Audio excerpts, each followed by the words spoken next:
Have you ever wondered what true missionary zeal looks like? What it means to leave everything behind, not for fame, not for power, but for souls. That's the legacy of Saint Francis Xavier, one of the greatest missionaries in the history of the Church.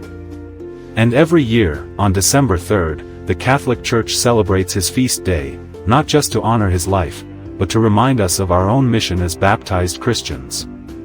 Born in Spain in 1506, Francis Xavier was a brilliant young man. He had dreams of success, comfort, and recognition. But God had another plan. Through the friendship and inspiration of Saint Ignatius of Loyola, Francis gave up his ambitions to follow Christ with his whole heart. He became one of the first members of the Society of Jesus, the Jesuits. But it wasn't just a title. It was a calling. He was sent as a missionary to India, then to Southeast Asia, and eventually Japan. In just 10 years, he baptized tens of thousands, preached the gospel to countless hearts, and endured hardships most of us can't even imagine. Why do we remember him? Because his life is a testament to what happens when someone fully surrenders to God. His feast reminds us that the gospel is meant to be shared, not kept to ourselves.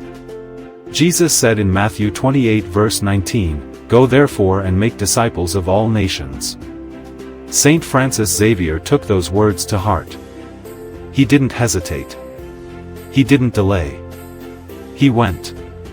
The Catechism of the Catholic Church, CCC 849, affirms this mission. The Church is missionary by her very nature. Each of us, in our own way, is called to share Christ, with our words, our actions, our love.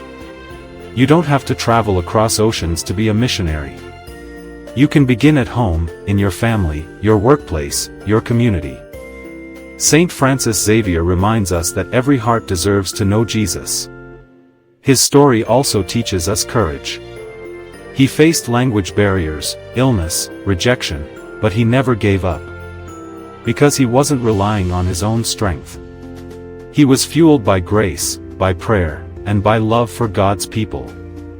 And now, in heaven, he intercedes for us. He's the patron saint of missions, a spiritual companion for all who desire to bring Christ to others. So on his feast day, don't just admire his story.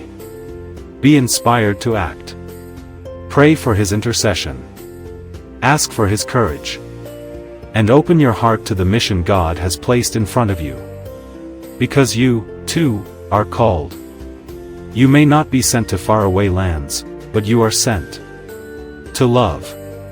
To serve. To witness. And like Saint Francis Xavier, may your life echo the gospel, wherever God sends you.